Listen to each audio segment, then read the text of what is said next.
Hey, hey, yeah.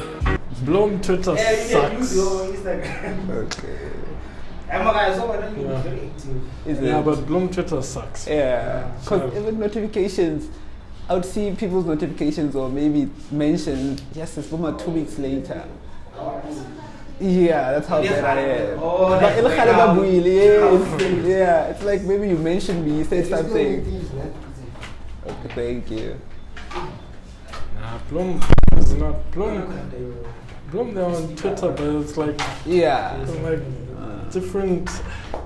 Even the hashtag Bloom Twitter, you know, I just use it just for the sake. For the but sake of it, I don't think it has that. I still get more tweets sometimes from people back home. Is it? Than in Bloom. Mm. So that just drives me crazy. I'm like, The gallery poster, but then they're not using hashtags just to make their things to be accessible, easy. They will just Put a random. okay, this so and so artist is displaying their art. Like I don't see art responding to it. I think it's also a part of, I see it as audience development. That Yeah. Bloom audience is not, that's why for my shows, before the first performance, I get my volunteers to go to people and say, hey, tweet, check in on Facebook. Because Bloom will just go there and be like, just sit by themselves. And then like at the gig culture, I remember Leslie's thing. I got there and I was like, oh, let me check in. And I saw Paul Matsitle, the one who had posted on Facebook. It's like, but why aren't we all, like posting? Yeah, this is what I learned. This is, I was like, I think part of our conscience. yeah, it's not being exposed enough. Different aspects of events, marketing, social media that people still need to put within their events or their platforms. Be careful, I think. Or is it? Because for me, like now, for Monday's event, I'm gonna be like, yo, you can win yourself tickets to the literature festival, book and everything, just to get people a bit Rolling. incentive to use the hashtag. But you don't always need an incentive. Yeah.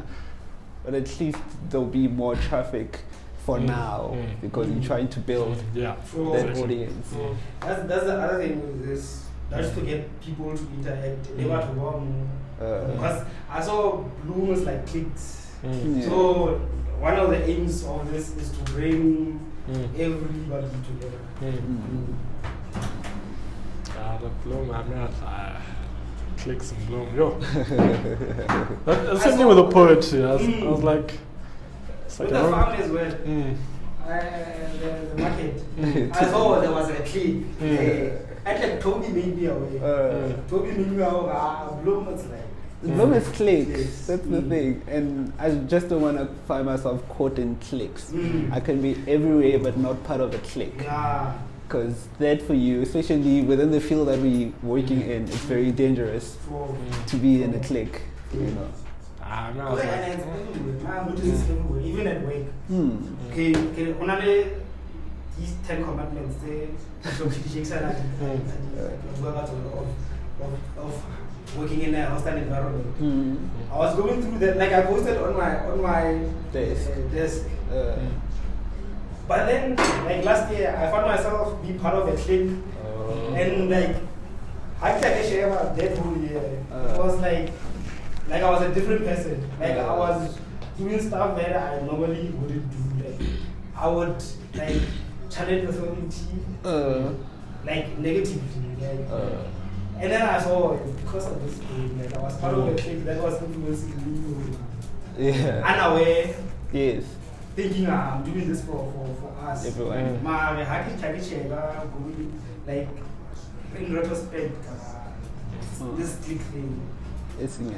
But is it a trick in a sense to say that you guys are affiliated together with common interest and common vision, or is it a trick in a sense to say that it's negative, it's you're rebelling without a cause or something like that? Well, trick in what sense? Like is it you know, certain social groups that are, you know, just cool with each other. Sure. And then they decided to be probably maybe throughout the time they've been at the same events and stuff like that, and they got to be friends. I think, look, in Joburg there are cliques, but they're able to survive as different cliques. Yeah.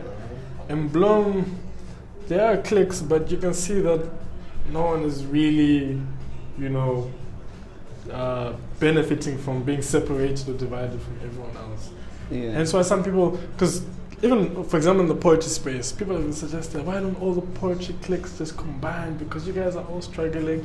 Like, they don't need to necessarily combine, you just need to find out how you can work. So people know that, it's like for me, I can go to Leslie's event, I can go to different events. Yeah. You know, I might be part of the 59 Plenty clique. You know, people that go and people that have $50 to buy for a ticket and go to such places.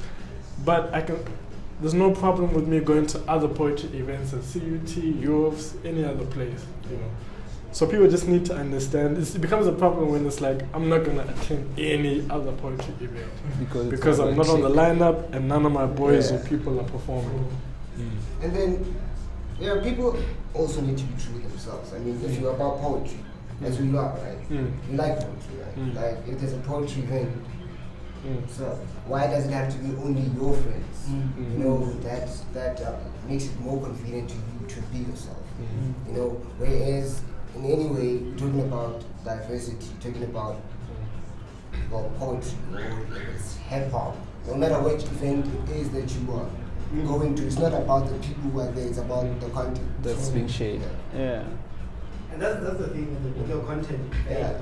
We have good content, and we end up not knowing about what we have in Bloem because of their doing. Okay, because and we check with the marketing as well. It looks like the marketing is for a certain group, and it will be like known by that group, and then the rest of Bloem doesn't know. But is there a place where everyone can say it's a central place to look at on what's going on around the feast? Like, is something like that? Apart from, I saw there's great culture.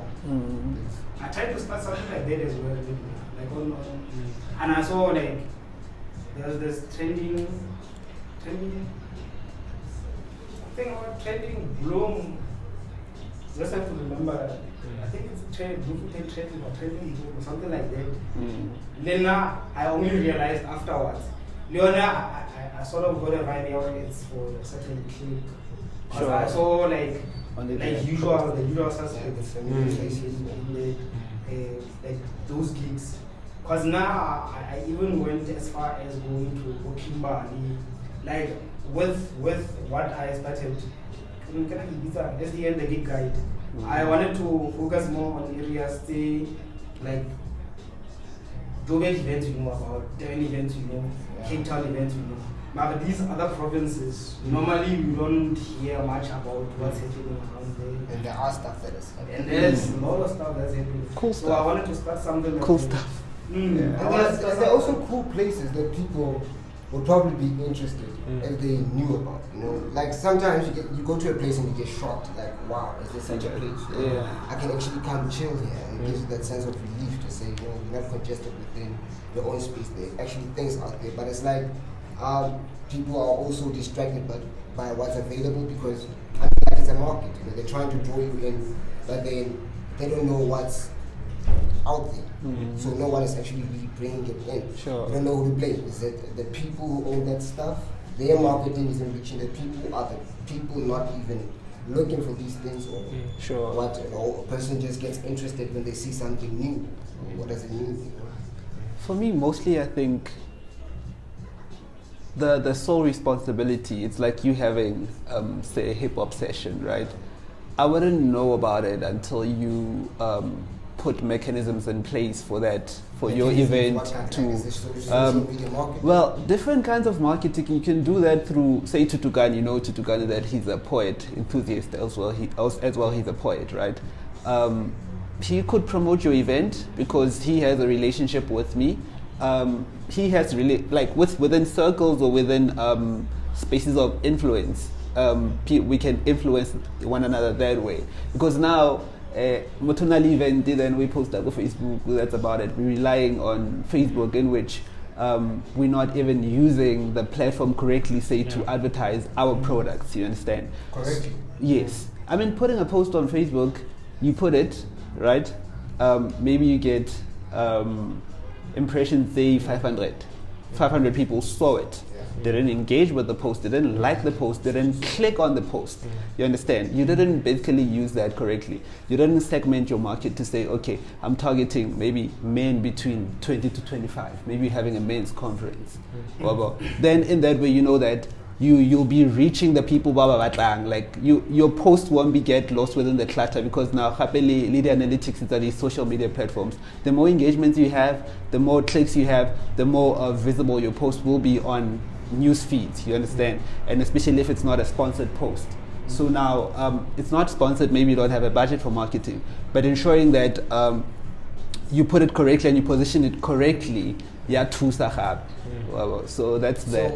So it also has to do with being able to interpret the statistics that they give. Yes.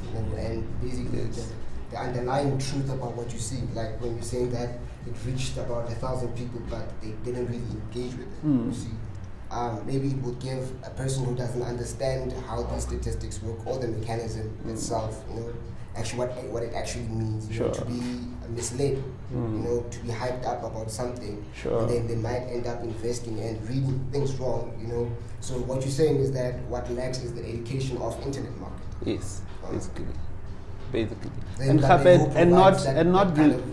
not relying only on that. Yes, we live in the digital age, but now we're relying on social media it's a good tool, right? I'd put like 80% of my budget on social media rather than putting it on other marketing tools, right? Because but they're on social media. But at the end of the day, use other platforms as well. Have publicists pushing your event, have PR campaigns as well, you understand? Booty flyer, I don't really believe in flyers anymore because we just get throw. But use other things. For me is we have these dope spaces or we have these dope events, but at the same time it's like, what did I do as a promoter to ensure that people know about this? I just put it on my social media page that has 500 followers, in which maybe 10% saw that, and that's about it. But then what about the actual fuel that drive the marketing strategy? Isn't it like money? And how many people that are hosting events and doing these shows actually have enough money to ensure that they break the barrier of the limitations of certain mechanisms that they have access for? I mean, you already said it. Like the internet is really trusted, and then even if you have 1,000 friends, if you actually sit down and think about it, as you scrolled, how many posts did you see? Less than 100 posts. But you do have it when you go to a person, you check their profile, they've been posting yet again before this person. I think the dynamics are vast. Yes. And then there are certain people who have a real power with having money as the drive. And then that seems to defeat these smaller events, because now, like you said, there's separation, right? There's no unity. As you said, like you are going to bring people to another show. Your people who go to your show. That's something good. That's something solid. Because at the same time, when you have an audience and people are actually paying to get in, it's also exposure to the people that are there, that are going to perform. Also, it boosts the show itself, and if there was that unity, I think that would also break a barrier of the limitations we already have. Based on if you don't have funding, like if people can bring their people, then it will work out. And it's as simple as that. Yeah. Bring your people. That's it. Because that's how I feel as well. Even with, like you were talking about barriers not having budgets. I know Tetukani is a marketing specialist. I have an event. I could say, okay, look, I'm charging 100 rands for a ticket now. Let's have this event, the first event. You can have a stake in it. You understand? In that way, we're partnering. He's not getting Alisi, but he's partnering. Maybe I'll be having a bar, I'll be having other stuff. He'll get a certain portion of the money that's made, and even if people don't come, he knows that we partnered. We both didn't go home with money at the end of the day. So I think it's about that. Ownership is good, but not, at times, total ownership is not good, especially if you don't have resources. So if we know that you can DJ maybe, or you have sound, you bring marketing, you bring your photography, you bring your videography, I bring the concept, we sit down, we become a team, we have percentages within that whole thing, then I think it would really work. But then, like many events, like there have been many events throughout the years, man, and I was even talking about this last night, really my woman on the tear down, to say that it's like every time an event becomes a success or the vision of a certain door gets opened, it crashes. I don't understand why.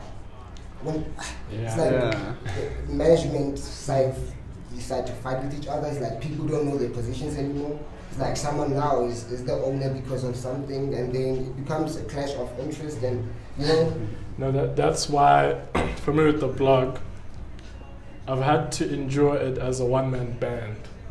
So that when you come on board, you already see the website, you see the social media, you see, okay, this is the vision, this is everything. And then I say, what can you offer? Sure. And then you tell me, and then I say, okay, that's what I expect. Because normally last time I would get people on board, I'll say, what can you, I'll give 80%. And then they give 40%. So now I'm like, but you said you give 80%. I'm not expecting 120, I'm just expecting what you said you offer. So I'm like, let me first, because back then there was no website, there was nothing. So sometimes people think, I'm doing Tutukani a favor here and everything, let me just do this.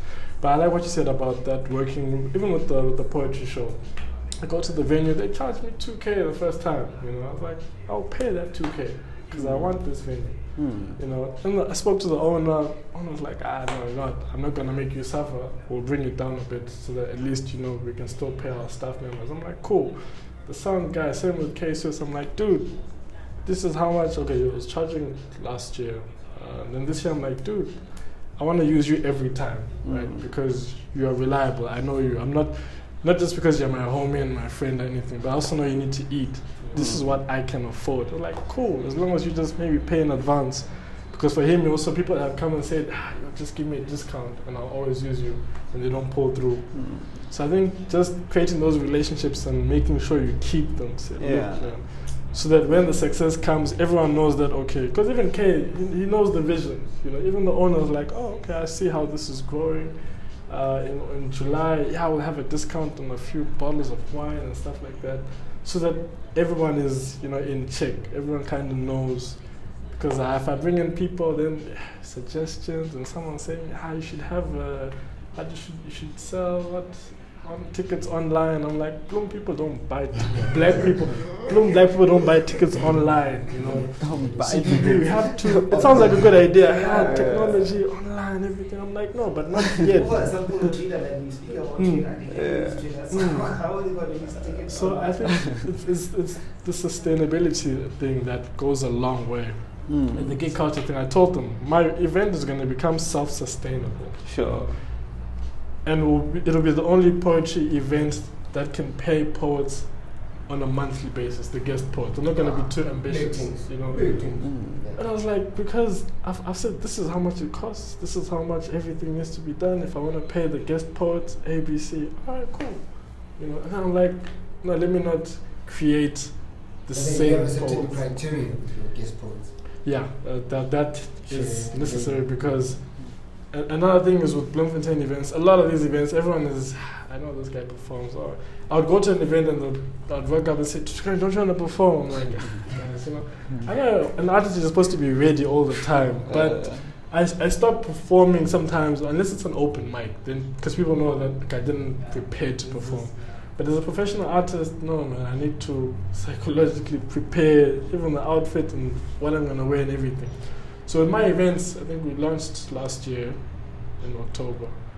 And then February had our first event for the year. I did not use the same poets. I think for the past events, I haven't repeated an artist. That's good. I was like, let me get, from CUT, UFS. Like I said, I'm not I have my clique, yes, but hey, man, I'll get a poet from every other clique to perform at the same event, and they'll be forced to bring all their members and audiences. Now I'm like, okay, for this one now in May, Africa Day, let's all come together and people say, Do the things. We do the things. Yeah, but there's a lot of movement happening now. Like, there's a lot of stuff that is happening every day, right? Yeah. Every day. Yeah. Every day. I just hope they come to that point where everyone just meet at that level and they just, fly with it. It's a work in progress because unity, you spoke about unity. Unity is way. That's the key. It's way. That's the key. Even if it means unity with the people that you are working with now, because once you practice it and know its value, you will take it a step further. Yes. Sometimes it's more not unity, but expectation of because you have your ideal way of working with people. You think this person, because they're interested in what you do, without really knowing if we understand the vision. And then you have expectations as to this is what this person is going to do. And then I trust him in this sense. And then you find that this person's only finding his feet or finding his way, and then you don't like where he's going, and that's, something else.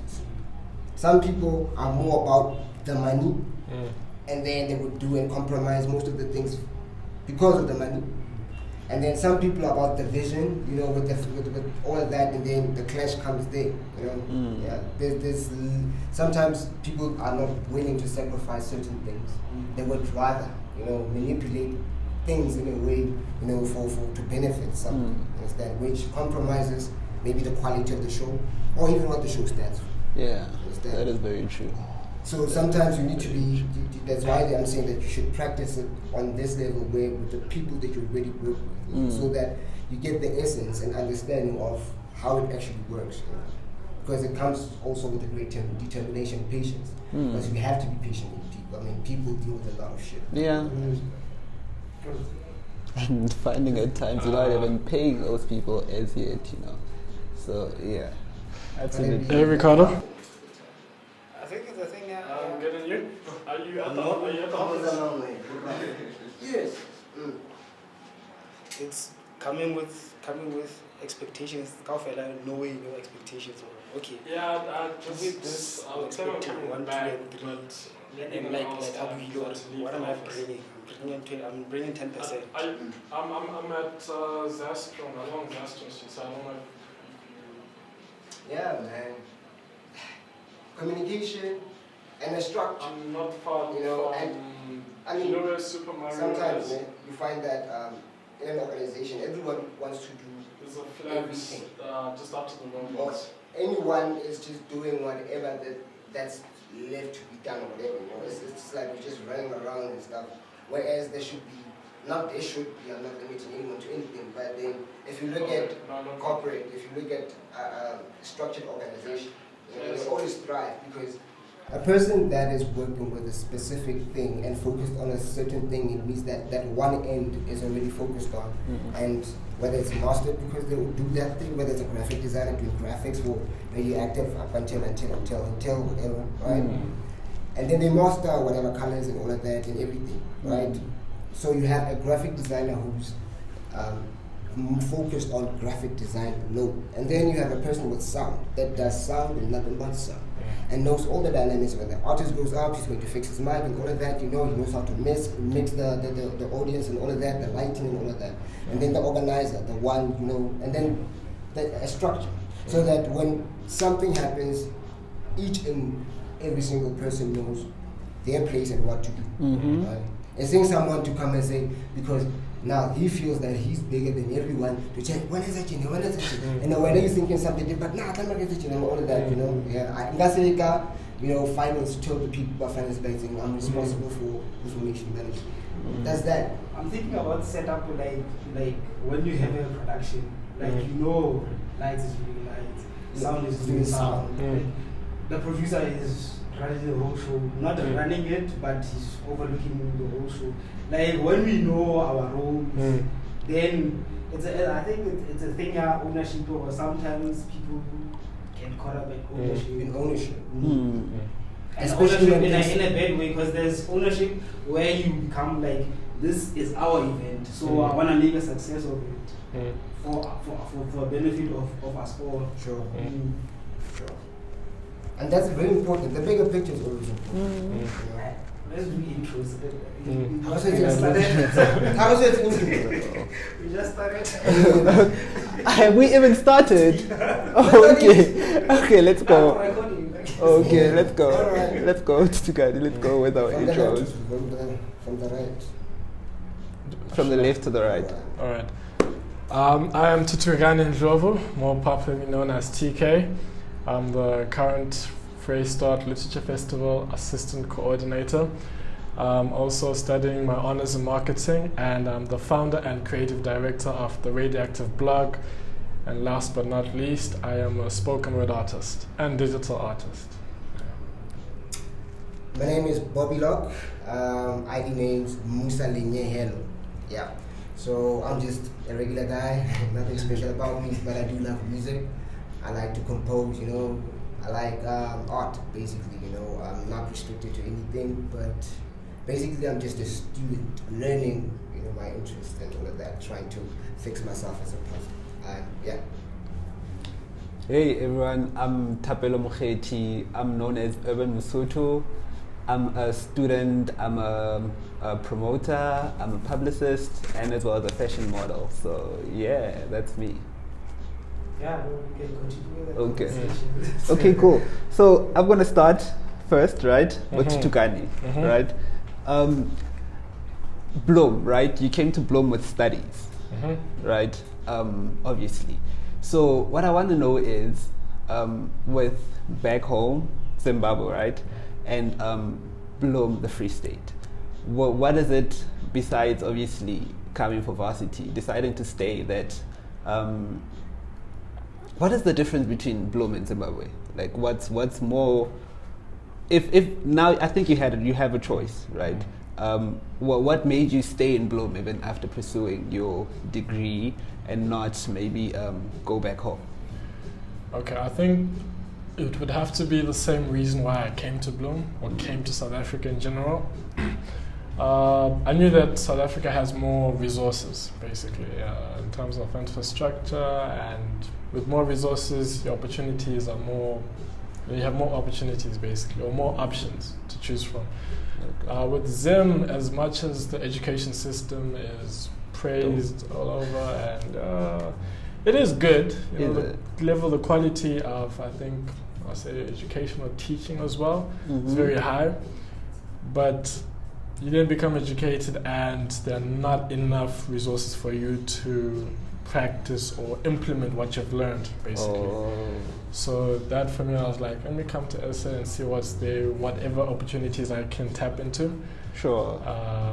Like in Bloom, you know, there's quite a lot. So I'm like, hey, if this, for as long as there's still opportunities, as well as, look, not saying that there are no opportunities back home, so I'm always still trying to implement some of the stuff I'm doing here as well back home, but obviously that takes a bit of patience. Yeah. Okay, cool. Well, one last follow-up question to that, right? I think during your first year, there's a video that you did with Tabang and Tato that says no to xenophobia, right? Can you take us maybe through your thought process when you guys recorded that video? And another question to that is, have you experienced some xenophobic attacks in South Africa maybe, or any racism, especially in the Free State? You know, Free State is known for its racial stuff that are not so good. So have you experienced any of those? And how you dealt with them, that was, I think, I don't even know if I called myself I did call myself a poet, but I don't think I was into the poetry scene that much then. At that time. No, that for me was land. We are all Africa's children. Why do you think Africa is called the motherland? And don't they know how I feel when my fellow Africans decide? For me, I've always been a social activist. I didn't know there was something called a social activist. What is that, if I may ask? Someone who stands or promotes certain a certain type of activism within their community. So it's not necessarily, for example, I use poetry sometimes to speak about gender-based violence because that's something that's prevalent in our communities. So it's just trying to play an active role in addressing a certain social ill. So it's not a specific student activism or political activism. It's not a clique. Yeah, it's not a clique. It's more general as what is there a problem in the community? How can I try and resolve it? And I decide to use art. Yeah. I see. Have you experienced any form of xenophobic? No, maybe not that I'm aware of. At the same time, yeah, but sometimes certain things for example, in my first year, everyone was like, "Yo, Bloemfontein is like the most racist city. That's where racists are born." In my first 2 years, I was like, "What are people talking about?" I've been here for 2 years. I don't see any racism. Yeah. And in my third year, when you're now I was part of a few more discussions on privilege, white privilege and stuff. And then you realize, white students can access the campus without a student card because the police security are more, willing to let a white person give an excuse. But if you're black, they'll say, "Hey, no, you need to go to the visitors gate." Take your taxi. Take your taxi back. So that's when you understand, the level of, certain privileges, and you're like, "Oh, okay, so that." Because also in Zim, if you talk about racism, they're like, man. But is it racism? Because I'm assuming now it's a security guard, maybe more likely to be our color. So is it more of racism or the condition of maybe previous? I think it's just people being exposed to it. Like I said, for me, I wouldn't call that an incident related to racism. I just think certain scenarios that I've been exposed to later while being in Bloem, because if you stay on campus the whole time in your room, the chances of you encountering a racist, very limited. But if you meet a friend and says, "Yo, they almost ran over me, ABC," and you're reading the stories and everything, and then you're reading more, you're meeting more people, and they're like, "Oh, so these are the different facets of racism," one can put it. And that thing also is to not get carried away with everyone that calls almost everything racist, because I've also tried to be very objective. And I use this example that if I sit next to a white person and they shift, and I'm gonna think what if I'm sweating? What if I don't smell good? That's my first thought. Where someone will think, "This racist." But if a white person sits next to me and he's thinking, and I don't like the smell, I should be allowed to move a bit, because I don't like the smell. There's nothing to do with if you're black or white or colored, and just smelling, I don't like the smell. So I think one has to be just a bit careful in, understanding what exactly racism is as well, because it's also an easy word to throw around and be like, "That's racism," but who is being disadvantaged on the basis of their color? That's why I like to always go back to the definition and say, what is racism? Because someone has to be discriminated on the basis of their race. So in an employment situation, it would be more visible and more easier to identify. But okay. Yeah, I'm cool for now. Because that label, racism, you find at the workplace, maybe you are a salesperson. Because I was speaking with Zulu, he explained this to people. Sometimes it's like an attitude thing, like whether you are black, you are yellow, or whatever. Just the attitude that you are giving somebody would label it racism, but it's an attitude thing. Like somebody treating you like you are not like, because of maybe you are a salesperson and they come with money and then they treat you a certain way. Like it's a human thing, like being human, like an attitude thing. That's racism. Because they treating me like this. It can understanding that. Sure. Just a question though, because I think can black people be racist? You guys? Yeah. Black people can be racist. Yeah. Okay. I say yes. I would say yes on a technical basis. To say that I am, like as you said, I am putting my own race in advantage. Given a condition where there's two people that maybe the other one, let's say for example, if I was in a position as a manager and I had to hire someone, right? And then I employ this person based on his color because, well, I'm racist. Sure. And then the other one, maybe he was more qualified, more experienced, but still, it simply means the act that I did, regardless if I was the white one or the black, is basically racist. But now, if you look at it now on a more ethical basis, or when you apply morals, now you have to consider the background. Who is already disadvantaged? Okay, it's a black person. So at that point, I know the condition that exists as we know it is that white people have certain privileges. And then we already have a condition where black people, majority of them do not have jobs at all. And then he's in a position where, and you're in that position to liberate or to free one. So I would say it's justified. If I would say justified. Yeah, and I think that I also definitely agree, because, like you said, on based on the definition itself. For me, I like to English. I like to use the words and say. I don't know the exact definition, but I know it's about discriminating on the basis of color. Sure. But I think that's why they have. Someone once said, "We will never reach the level of our counterparts in terms of race, because in the past we were previously discriminated against. So for us to reach that level of privilege that they have, black people would need to be racist or have an apartheid government that suits black people, not white people, in order for black people to catch up." So I think that's where they try to have the BEE stuff, and that's where everything else tries to come in, and people are trying to, get more black people into the workplace and everything, but sure. But yeah. For me, answering your question, to a certain degree, it is working, right?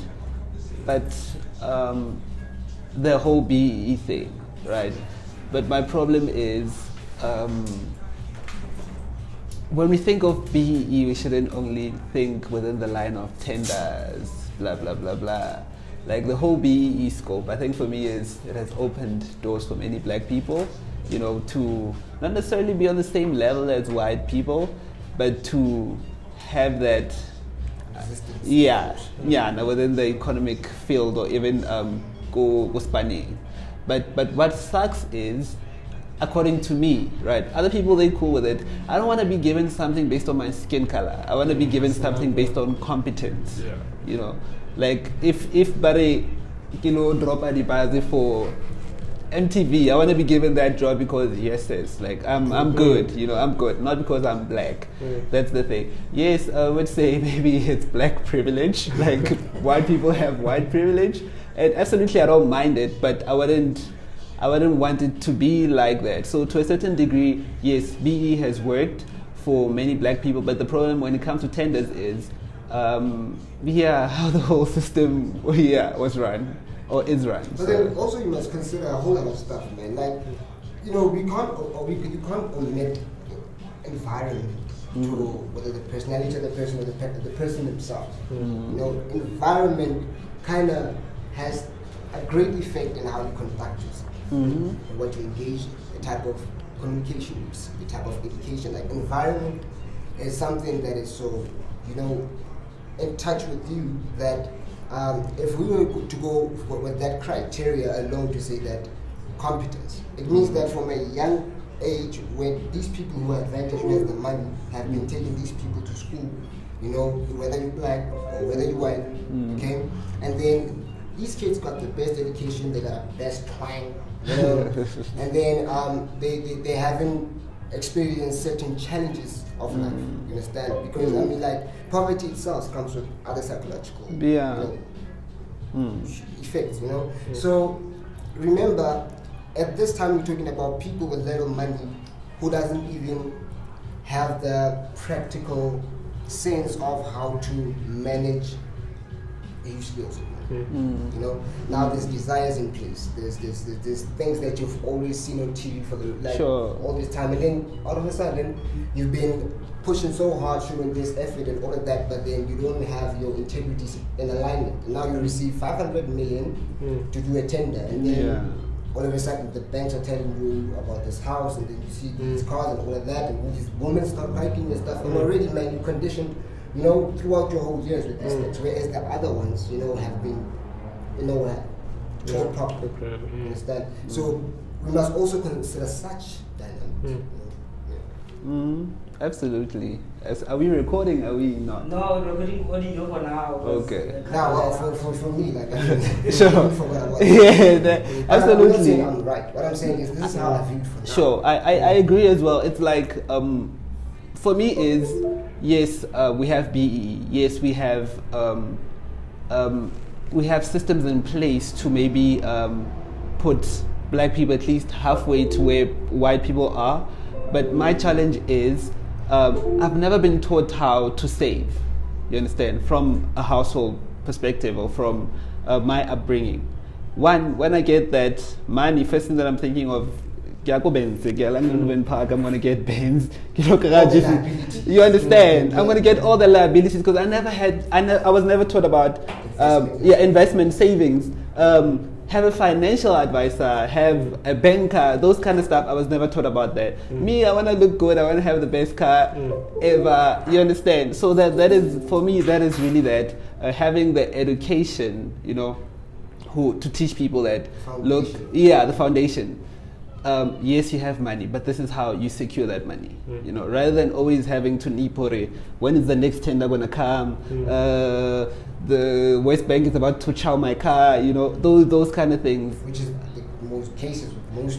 Yes. Well, so knowing, how do I retain that money? Yes, I got 25 million tender, but how do I ensure that after doing the job, I still have money?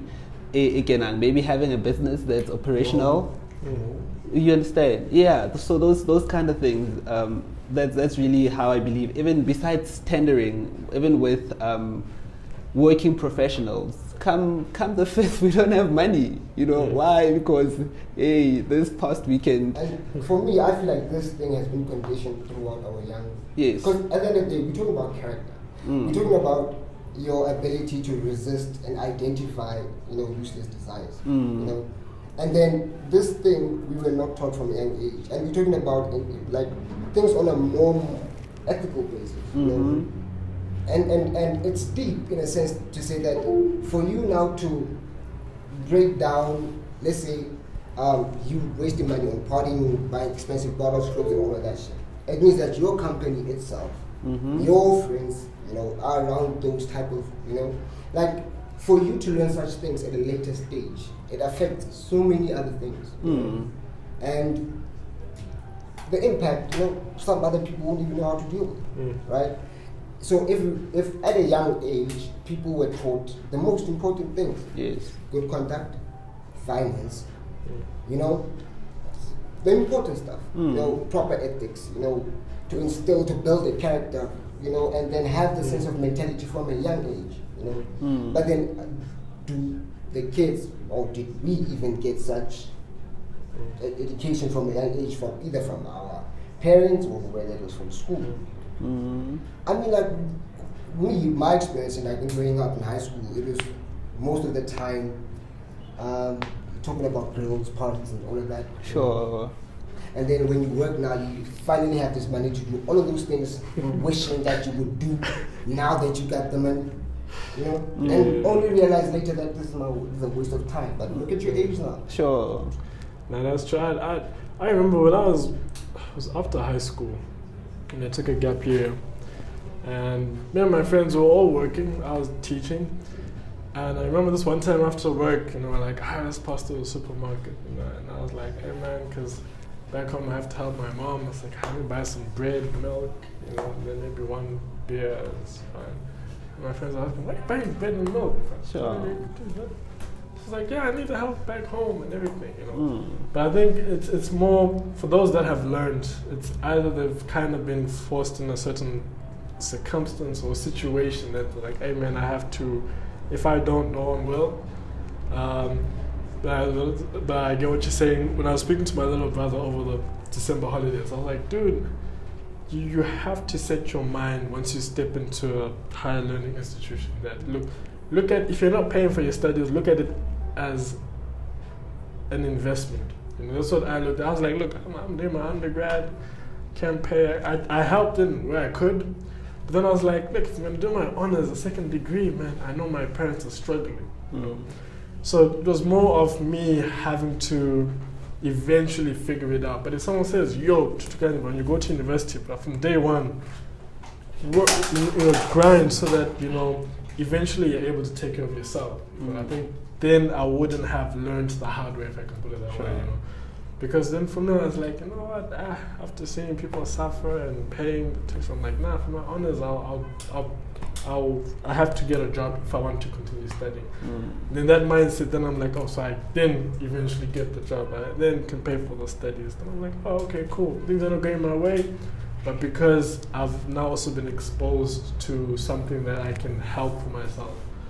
Whereas some of my friends since first year, I remember this one guy who was complaining about the laptop that his bursary got him. And I was like, dude, complaining about a laptop. Complaining about your laptop. That's another culture shock I think I will never forget coming to Bloom. When I found out about what bursaries were. Sure. It's like, what? It's like, what? Sure. How rich is your government? Like, how rich are these organizations? It didn't make sense. Sure. In Zim, man, if you can afford, you can afford. If you can't, you can't. And it's more expensive. That's the damn thing. You know, little brother was paying 2 years ago. I think per term was about $1,500 to $2,000 per term. Sure. Was it? No. Was it? I think it was 2,000 or so per term. Per term.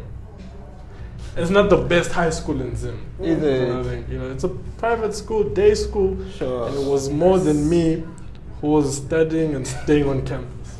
And I was like, man. So I think, man, the mindset, I think we should not always, it shouldn't have to be a harsh experience that we have to learn from. Sometimes just be, someone has gone through this, learn from that. Pick up from there so that you can go further. So, yeah. Yeah, man. Okay.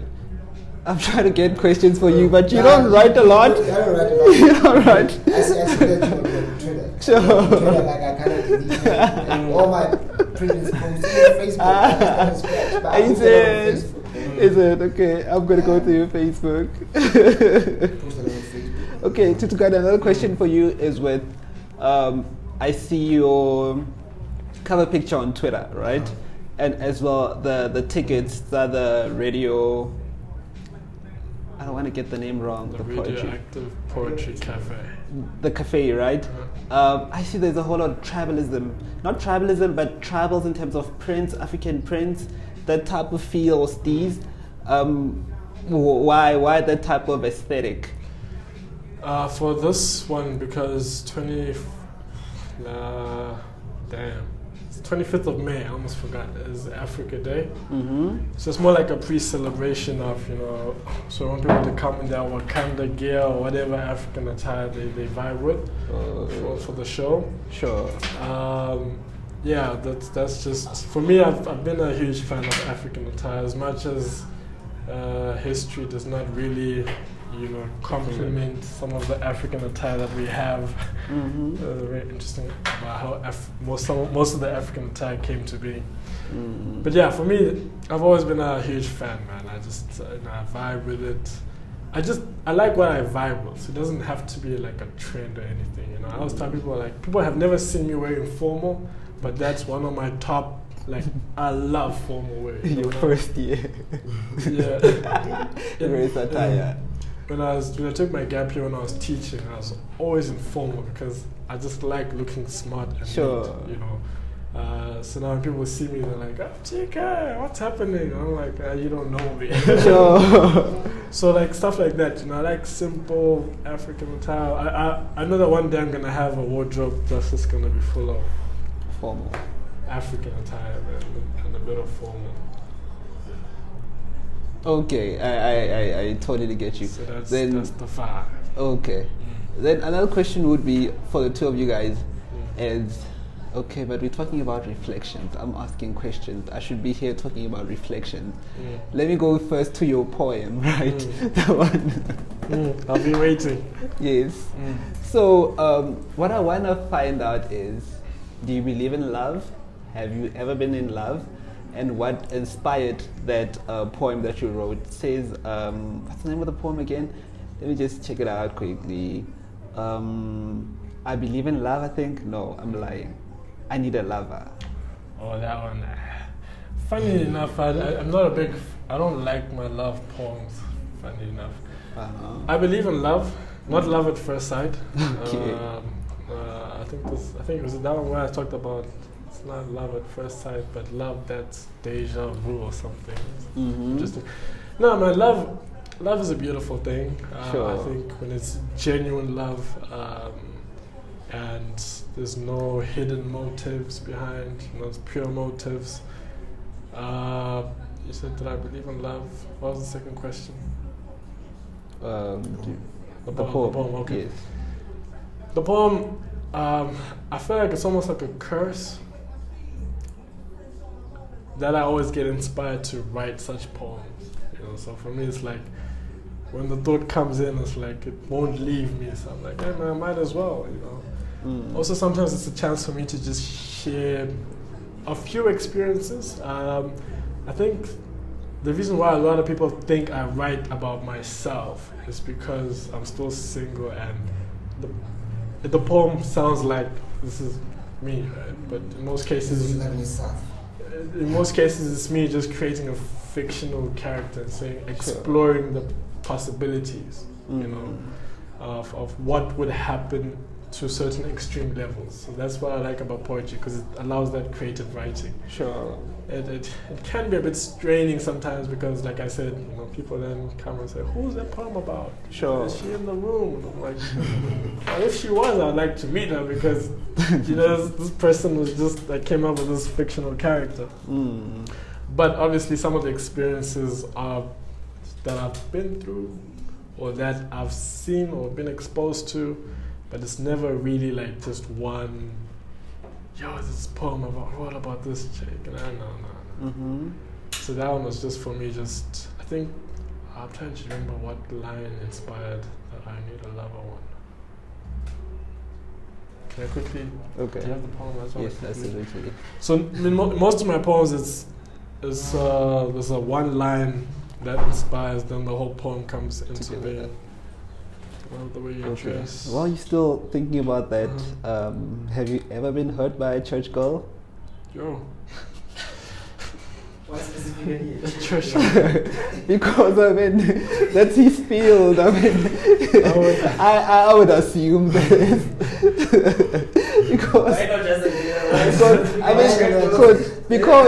Because now it's that poem I Need a Lover, right? And there's a post that I'm struggling to get where it was talking about something with church girls and love, you understand? So I remember asking myself, like, okay, like what's happening? Like, yeah. Nah, I wouldn't. Nah, I haven't been in a lot of relationships. Okay. Or that I can call genuine relationships. Let me put it that way. There was a time when I was in a relationship and I didn't know. How's that so? When I asked, like, where do you see this friendship in the next 3 to 5 years? And someone was like, friendship. And I was like, what? What is this? This is a friend. We're friends here. I don't. And next minute I was blocked. And No way. I was like, like Homonati Mokanti. Different. Sure. So yeah. So for this poem, for example, the poem the line that inspired it was, I know it's cliched to describe your skin as sun-kissed. Like what most... No, was it this one? Yes. I'll just read the stanza, man. I know it's cliche to describe your skin as sun-kissed, like what most poets and your Don't you want us to previous share? lovers should have done. Okay. So I would rather talk about how your melanin glows so much to the point that it has frequently kissed the surface that belongs to the sun.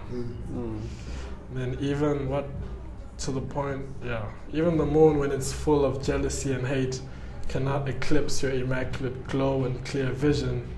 So if I was a planet, could you really blame me for wanting to be the only planet that basks in your solar system? Sure.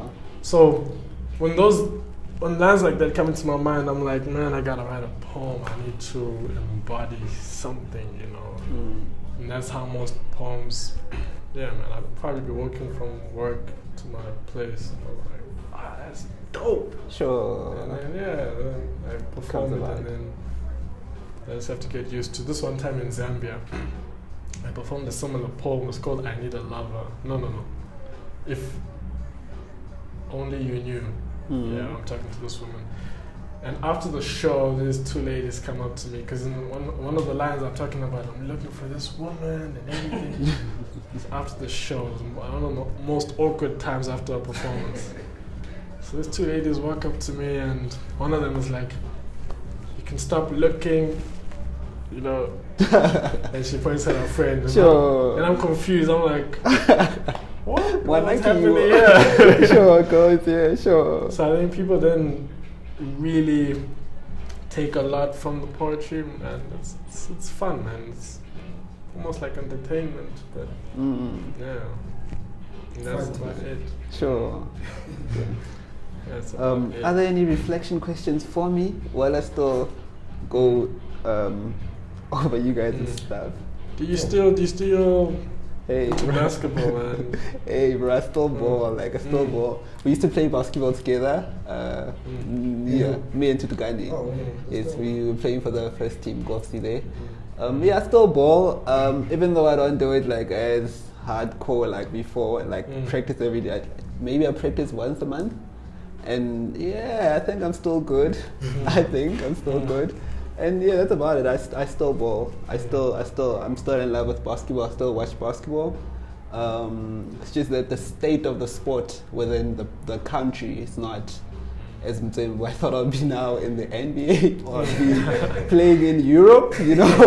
That's the thing with basketball. It's been years. Like I've loved basketball since. Sure. And it's been in South Africa, like it's been like this for years. Like I don't know, is it a recognition thing or a thing out okay, we are a soccer loving nation, like rugby, soccer, netball. Those are the top sports, and athletics. Those are the top sports. Like those two that I just saw, how Casta. Like you see Casta in the news, but you will never hear about. No,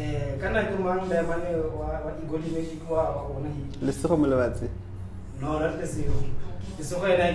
Oh, Vusi. Yes, at least he went to the States, you know. Vusi.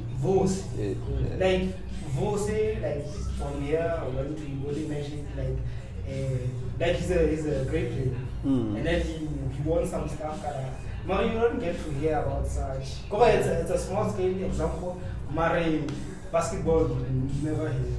I don't know, is it a mindset thing or Sure. For me, it's not even a mindset, or I wouldn't say even coverage. I mean, we have super sports. There's a time where the NBA was playing on SABC1, you understand? There's a time where the NBA was playing on Soweto TV, you know. The challenge that we've always had in South Africa post 2008, 2007 is a management issue. You understand? Even Kwara, we have national team players, you know, female players that are very good.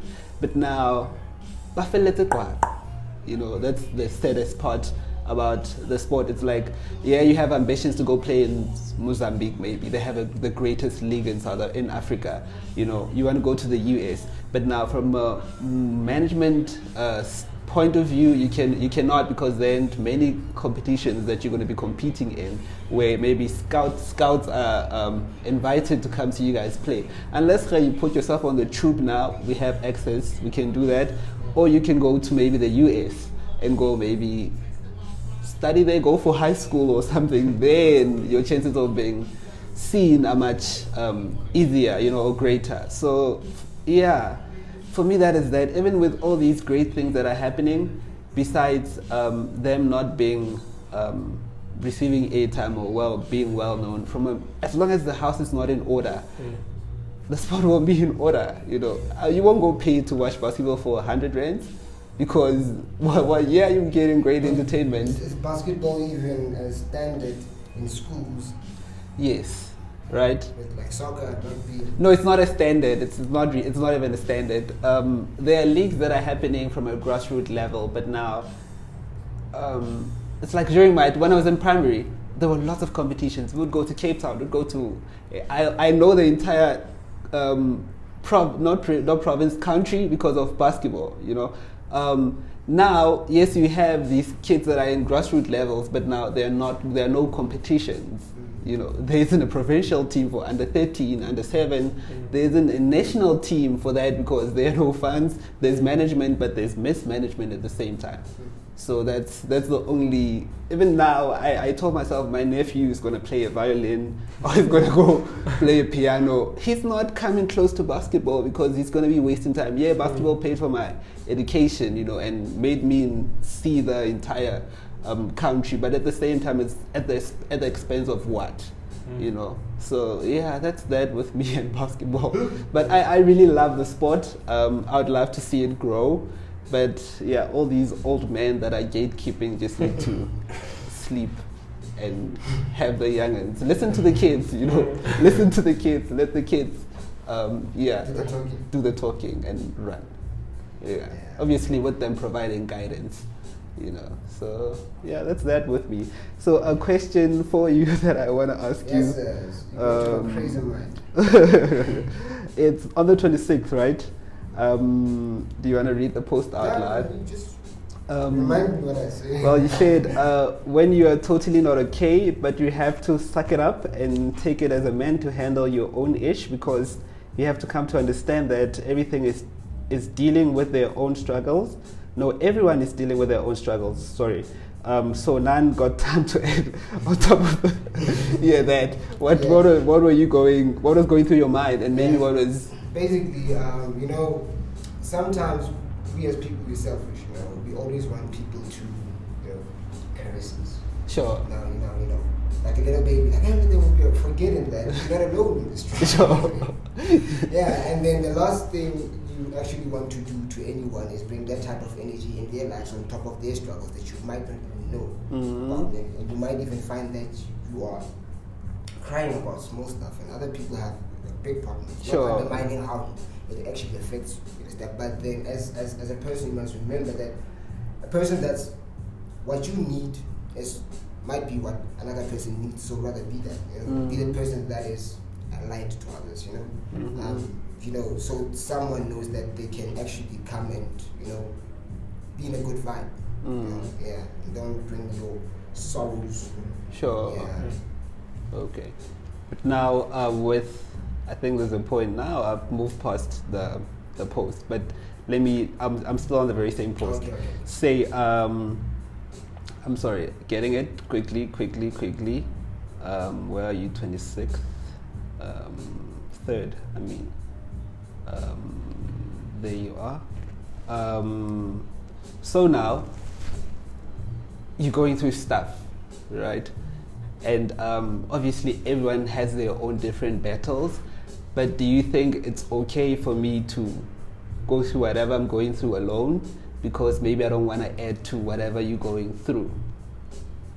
Is it okay for you as an individual to go through whatever? Maybe it's not okay. Hence, what I'm saying is even if you're not okay, because it's not okay for you to feel like that. Sure. I'm not supposed to add on it. What the best thing I can do is to lift you up so you can lift me up. Sure. In a sense, not to be all fake and all be jolly and happy, right? But be on that those good terms, like at least really good, you know, proper words, you know, proper contact with the person, you know. And then they might come to that state, you know, where they can even share their struggle, and you share the same struggle, and then you laugh about it. Sure. Because I mean, like eventually, has there ever been a situation where it bothers you and it never gets resolved within a period of time? So we can't really stress about certain things for too long. So the more you kind of like, you know, silence yourself, you know, like and reflect and not to think about it in a stressful manner, but accept it as a condition or something that you're going through, the quicker you get to deal with it as an individual. Because in all honesty, right, the only person that would actually, you know, relieve you from your pain, any kind of pain, is yourself. Because the last stage of anything that you get to deal with, I believe, is accepting the situation. And after accepting, then comes with maybe, you know, knowing how to handle it more. You know? That's how I think about it. Okay, totally get it. Then another question for you would be spirituality. Where are you in that essence? Anyway, with spirituality with me, I think I'm in my infant stages of exploring my kind, because I'm kind of conscious of this thing. You know, I don't want to be, you know, following dogma or be, you know, dogmatic, whatever. You know, it's more of self. Yes. Like discovering, like, you know, stop lying to myself, like look, you know, within myself and do things that my intuition is actually guiding me to, you know, and then you come into a state where you open your mind by, you know, knowing that you don't know anything, and then, you know, doors open, and then the more you get to discover certain things, the more you're like, wow, this is actually dope. I actually like this, you know, and you actually meet people with maybe your type of mindset, and then you realize, I'm not a mystic that actually do things like that. Sure. And yeah, so it's basically that. With spirituality, I'm not burning candles and all of that, but I would like to believe I'm more of a spiritual person than I am a religious person. And a religious person in the sense of maybe a dogmatic, a dogma sense, you know. Yeah. So I'm open. You know, anything that is good is good. Sure. I take, you know, advice that is good. It's good. Sure. Because the reason why I'm asking is I'm on your feed, on your Twitter feed, right? And I see with your new profile picture and the previous one, there's like energy, there's brain, the new one, there's a tree. You understand? I see a sense of spirituality within that. I might not know what it means. So yeah, I want you to just go through that, what that means for you, because I see the other one, like there's a brain that meets, then there are these, the sign, there's water, there's fire, there's so yeah, what that means to you, you know, and how maybe that influences you as a person. You know, there was a point in time, like far back, a year, actually, last year, where I came to a realization to say that I was like really high sometimes. So I'm thinking to myself like, damn, I'm just sitting there now. I'm not on my phone, I'm actually looking out and realizing I'm terrified of the sun, you know? And the many things that's been written about the sun, even in a religious sense. You know, the zodiac sign that you just viewed now, you know, the different, what do you call these? Doctrines that people follow, like I don't know if it's metaphysics, like whether it's Taoism, whether it's Pythagorean, or whether it's Platonic, you know, whether it's, you know, there's people who follow certain doctrines and principles that have a very nice way of putting life and all of those stuff, right? And then they use the symbols like the sun, you know, that represents a sense of wisdom, sense of light, and all of that, and dark, you know, would represent ignorance in a sense. So, you know, it's always the balance between that, always seek for the light. And when you catch on these words, you actually see how they relate with different religions and stuff like that, okay? With the zodiac signs and all of that, and now going back to the Great Pyramids of Giza and all that, like all this shit, like, blew my mind, you know, like literally like, you know, like wow, like such things actually happen, like these things are actually true. Wow, you know, it's just respect and honor, because like these people actually paved the way for us.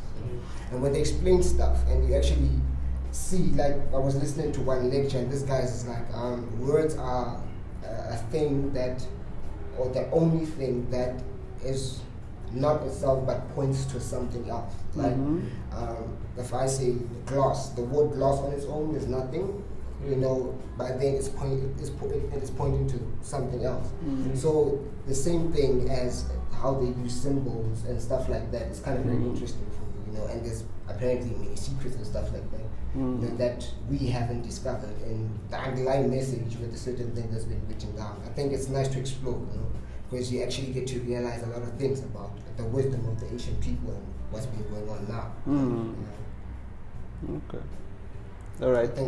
Yeah, totally understand. And how does that influence your music or even your creative process? Yeah, like before you answer that, Kirara, I think we should allow to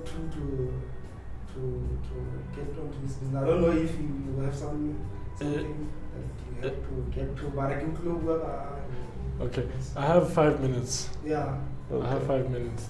Okay, cool. Because you're my boss. I think you guys can highlight, you can hoy if there's anything to hoy, then we'll continue the conversation there after. Yeah, like a very great influence. You know, for the even mere fact that even in those ancient scriptures, whatever stuff, right? They had geometric stuff that they did with music. You know, like music comes from from the beginning, you know, and then they used it on a spiritual sense and to portray a positive note. As before I got into this state of, you know, type of music that I made with the positive, you know, words and stuff, it was more an ego rap type of shit, not the bass line, the hit, you know, like greatest metaphors and stuff, you know. And you went to school. Only to get slapped in the face by realize that your ego is what you think of yourself. Sure. What you entirely are. Sure. You know? And then your mind is only one part of the organ within your archetype that performs a certain act. It doesn't mean you are your mind. You know, that thing that you know, and then there's the rest of you. I didn't know that. Like, no, there's a universe, energy, all that, like, all right, like, oh damn, stars, you know? And you actually realize you're way bigger than your ego, so why would I self myself? That's true. And then you check the impact of the words that when you get to understand how energy works, how waves work, how words work. You know, someone can say fuck off, and then everyone will shift, and things will shift, and you know, someone might die. That's what I'm saying, just because of the word. You know, so we take these things lightly, but you know, I would rather spend my time than saying something positive, something that will build someone else, or at least what I learned. You know. With taking caution that I do not want to give you direct advice as to do this, but maybe, you know, in a more subtle sense, like very calm sense, to say that when you touch fire, you learn. You understand? So yeah, that's the influence. Coming to understand how certain things work. You know, you become very cautious because you are aware now. Bad conduct has its own effects. You know, good conduct has its own effects. You know, and things that last and will last. You know, yeah. Okay, totally understand. Hey, I've heard. I'm sure you feel like you are starting now, like you're only starting. When are you dropping something for us, man? What? I did the last time at the radio. No, I'm saying album. Music. Oh, an album. Okay, I'm still busy working on my album. Now, here's the thing. I had a specific time, like on the 7th of March 2018, I'm going to drop my album. But now, look at life. And then, this was like late last year, around about October, I think. Okay? And then I had these beats that I made. These are beats, I make beats, I'm just going to record, I have on mic, you know? And until you get to sit down, and I mean, fortunately for me, I was interacting with person Leguchu, he's very experienced in music, and he told me straight up, like, your mix. What? You know, what's a mix? And then only to find out when I read about the mix is something that I really do well on. Spend sleepless nights having now to learn how to mix beats properly and stuff like that, which is more of now time required, because at the end of the day, am I taking out crap music, or am I, you know, does this make me happy? And I did even try to release certain songs, even though I haven't reached the stage to say, you know what, this is good, and I learned from it. Understand? And in exploring music now, in recording and having different experiences, you get to understand certain things, to be calm and do things right. You know, like there was a post like you mentioned earlier that direction is more important than speed. You know, so it's more of, yes, there are tracks available, and then I've learned a lot in mixing. I've learned a lot, you know, and then my sound is, I'd say, it really sounds way better than when I was quite ambitious. You know, so yeah, it was it's coming. Because every night you're working. Last night I was working. Cool stuff, man. I don't know when though, but when it's perfect. When it's perfect. When No, it's that's the best. right, you won't get it, you know? That's important. I miss rapping, man. I think tomorrow if there's a young open mic, I might be like, hey, Let's go. let's see if I still got this. Sure. Okay. I think. No, anytime, man. Thanks, James. Anytime. Well,